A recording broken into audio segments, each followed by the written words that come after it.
Assalamualaikum warahmatullahi wabarakatuh. Hadirin, alhamdulillah. Bulan Februari sudah masuk ke medio kedua. Ini sudah tanggal 17. Tinggal 12 hari lagi Februari habis. Dalam tahun 23 ini kita mendapatkan informasi kegagalan daripada usaha membuat lumbung pangan Indonesia. Bertriliun-triliun rupiah digelontorkan untuk membuka lahan, entah itu hutan, entah itu lahan gambut di berbagai pulau. Di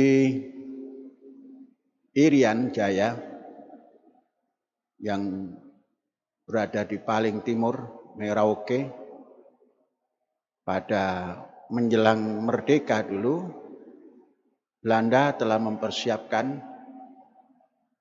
belum digarap secara sempurna, kemudian ditinggalkan karena terjadi kemerdekaan daripada Republik kita, tanah air Indonesia.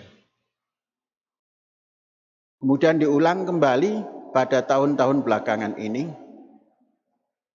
ribuan hektar, namun terbengkelai. Kalau 1.000 umpamanya, kemudian yang tergarap itu 100, itu masih lumayan. Tapi puluh-puluh ribu, hampir semuanya terkendala. Kemudian di Kalimantan, kemudian di Sumatera, demikian juga. Saya menelaah bahwa kegagalan itu karena konsepnya sama sekali tidak melibatkan pelaku pertanian, yakni petani. Jadi waktu pembukaan lahan, petani tidak mengerti bagaimana membukanya. Waktu pencetakan sawah, petani juga tidak memahami. Kemudian setelah sawah jadi, petani diajak untuk menggarap, dikasih modal, dikasih bibit, kemudian ditinggal. Maka terjadi kegagalan di mana-mana. Di Sumatera gagal, Kalimantan gagal, Irian gagal. Sekali lagi, kalau 1.000 kemudian hasil 100 bisa digarap oleh petani dengan baik, mungkin gagalnya tidak total. Tapi ini ratusan ribu, tidak sampai 1.000 yang bisa digarap dengan baik. Nah, ini tidak kita pahami cara yang seperti itu. Sedangkan modal yang dikeluarkan, digelontorkan atas nama food estate itu luar biasa besarnya. Andainya itu Syekh yang melakukan, saya yakin kalaulah tidak 100%, 90% itu bisa jalan karena semuanya dijamin. Nah, saudara-saudara, dalam hal ini saya ingin memberi koreksi tapi secara nyata. Direct koreksi tapi dengan hal, dengan perbuatan. Maka tatkala kita masuk ke Halmahera, di suatu tempat Halmahera Barat yang tidak ada satu bidang sawah pun yang dicetak dan yang dikerjakan dengan baik. Nah, saya mau memberi koreksi itu di sana, di tempat yang tidak ada sawah. Di sana ada sawah ratusan hektar, konon sudah dibuka pada entah tahun berapa gitu. Tapi nggak bisa dijalankan karena antara air yang masuk untuk mengairi sawah dengan tatkala ada air besar yang datang dari hujan, tidak ada jalan keluar. Maka sepanjang tahun lahan yang konon dicetak itu sama sekali tidak berfungsi yang berarti. Nah, saya mau memberikan koreksi atau kritik Ebawen. Kritik Ebawen itu kritik membangun. Nah, di tempat sana ada lahan yang awalnya disiapkan untuk transmigrasi, berjalanlah gelombang pertama transmigrasi, yang kedua disediakan 300 hektar, namun tidak berjalan lagi transmigrasi. Saya mohonkan di situ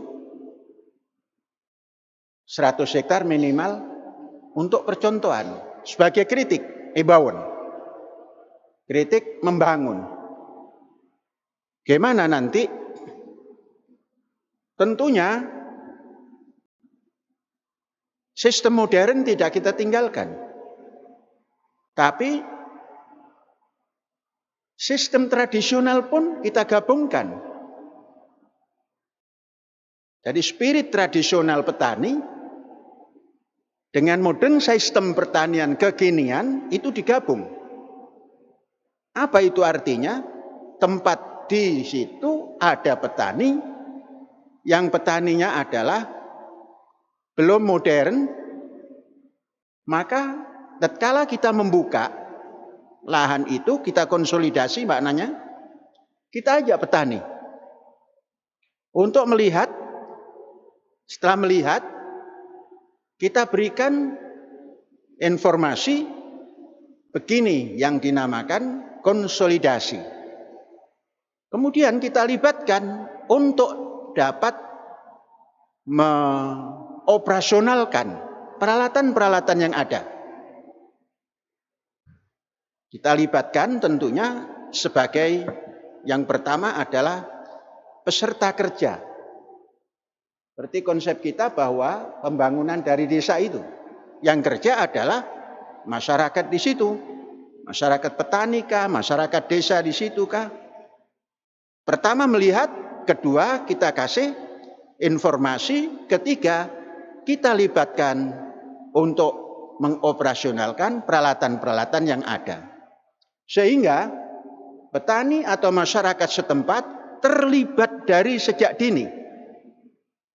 Terlibat dari sejak membuka. Kita sampaikan biaya pembukaannya sekian. Maka kalau pembiayaan sekian harus mendatangkan hasil seperti yang dikeluarkan permodalan itu. Kalau seperti ini, dalam jangka pendek ataupun jangka panjang, petani itu merasa dirinya terlibat di dalam pembukaan atau konsolidasi lahan untuk mempersiapkan pangan mereka.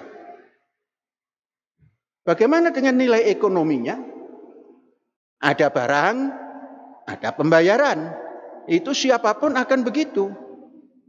Daripada tidak ada barang, ambil dari tempat jauh dan membayar mahal. Maka nanti nilai ekonominya akan lebih ekonomis. Mengapa? Karena ada barang, produksi daripada pertanian terpadu tadi, yang terlibat di dalamnya masyarakat desa itu, kemudian menghasilkan, yang kerja mendapat upah, yang punya modal mendapat untung, dan diberikan pada masyarakat setempat hasil yang dihasilkan oleh pertanian yang dibuat tadi itu. Nah, ini konsep ini akan kita lakukan. Dan pasti bisa dijalankan. Karena apa? Kita ikut bersama-sama. Jadi bukan diserahkan pada pemborong. Kita bersama-sama, masyarakat desa itu diajak dengan sistem apalah. Tapi yang jelas, siapa kerjaan dapat upah. Dan dapat upah juga dapat teknologi. Itulah yang dikatakan diberikan informasi. Nah, informasi yang diberikan itu adalah pengetahuan baru. Sehingga semangat petani tradisional disimpan baik-baik, dikembangkan baik-baik, modern system dikenalkan pada spirit tinggi tadi itu. Traditional system dengan paduan modern system. Itulah yang namanya tradisional kontemporer, dipadukan secara adil dan manusiawi. Bagaimana disatukan? Petani terlibat, masyarakat desa terlibat, mendapatkan upah, itu adil. Manusiawi, setelah itu diajak bersama. Entah itu kemitraan, apa namanya yang istilah itu apa? Istilah plasma dan inti plasma. Apalah istilahnya? Istilah tidak penting. Yang penting petani dan masyarakat desa itu ikut masuk dalam proyek pembukaan atau konsolidasi lahan untuk pertanian pangan itu. Apapun nanti namanya, tidak terlalu muluk. Kita punya bahasa lumbung pangan. Lah ya mbok jangan di Inggris-Inggriskan, orang nggak ngerti. Nah, apa itu? Food estate. Belum tentu benar itu, food estate kok lumbung pangan itu. Belum tentu benar. Ya lumbung pangan saja. Apa? Lumbung pangan itu tradisi. Tradisi bangsa. Kalau food estate nggak tahu. Kalau lumbung itu artinya satu tempat yang terjaga rapi, baik dari penyakit maupun dari hama. Diisilah pangan. Pangan yang tentunya bukan pangan yang siap saji, tapi simpanan pangan untuk ke depan. Tatkala musim paceklik bisa digunakan. Itu namanya lumbung pangan. Saudara-saudara, kita bisa menghitung kalau tempat yang kita tempati itu nanti namanya Halmahera Barat, penduduknya 143.000 sampai 146.000. Coba dihitung. 120 kilo. Satu orang, 1 tahun. Kali 143.000. Berapa itu kilogramnya? Dibagi 1.000. Berapa ton itu? Tidak banyak kan? Coba berapa itu? Kalkulatornya cepat. Berapa? 17.160 ton. 17.160 ton. Mari kita hitung. Itu sedikit sekali keperluannya. Keperluan lahannya itu sedikit sekali. Andainya yang 100 ini dijadikan dalam tempo yang sesingkat-singkatnya, artinya dalam kuartal kedua itu tempat sudah bisa menghasilkan. Ketiganya sudah bisa menghasilkan. Kalau lahan bukaan baru itu biasanya subur. Kita ambil saja 5 ton. 5 ton kali 100. 500 ton. 500 ton dibagi kali 1.000. 5 kali 1.000. 500 kali 1.000. 500.000 dibagi 120. Berapa? Sudah 4.166. kepala yang bisa makan. Prosentasikan dibagi 143.000 kali 100. Dibagi 143.000 kali 100. 2,9%. Wujud. Yang namanya lumbung pangan itu wujud. Membuka 100, jadi 100, menghasilkan. Membuka ribu-ribu juta hektar, yang jadi hanya 100. Itu sama gagal total. Kegedean bondo. Nah, tentunya karena kegedean bondo ini ada unsur yang tidak bisa dipertanggungjawabkan. Artinya di sana ada ruang korupsi. Ya ini. Maka gagal itu karena ada ruang KNRNC, korupsi. Jadi kegagalan itu karena ada ruang KNROP-NC, korupsi. Nggak gagal-gagal amat kalau tidak ada korupsi itu. Kalau 1.000, ya paling tidak 500 lah itu. Nggak gagal loh, itu sudah bisa sesumbar itu. Walaupun jadi 500 itu juga ada ruang korupsinya. Kalau 100 jadi 100, 0 korupsi. Rakyat tidak bisa menikmati, teknologinya tidak ketahuan, amblasnya kemana itu. Dananya, wallahu a'lam bishawab. Pengalaman dari ini, tatkala kita masuk ke lokasi yang non sawah itu, nah kita buktikan nanti. Master-master kita harus bertanggung jawab. Master pertanian. Tidak boleh ngomong master pertanian, tapi tidak bisa menyediakan lumbung pangan. Tidak, jangan pakai bahasa as-is-os. Lumbung pangan. Coba angkat tangan yang master pertanian ini. Masya Allah, hari Jumat di depan ini sudah banyaknya, bukan main. Dari sudut sana 1.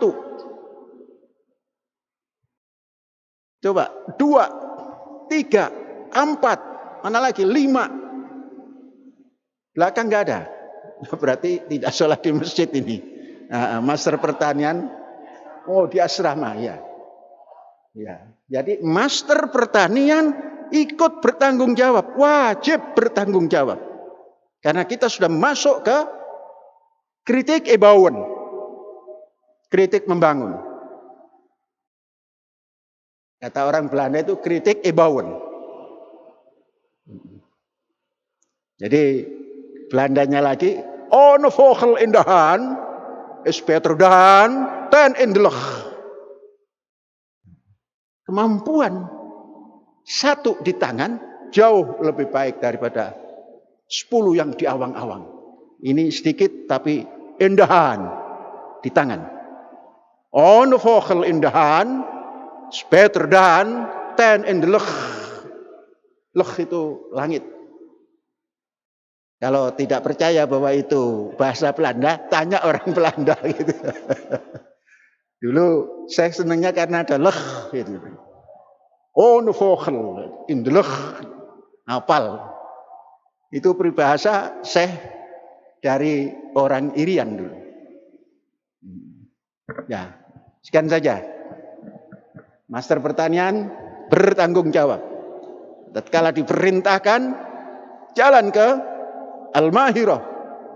Jalan, jangan bertanya, naik apa Syekh? Kalau perlu jalan kaki. Ini kritik ebauwen itu harus begitu. Alhamdulillahirabbil alamin, merdeka.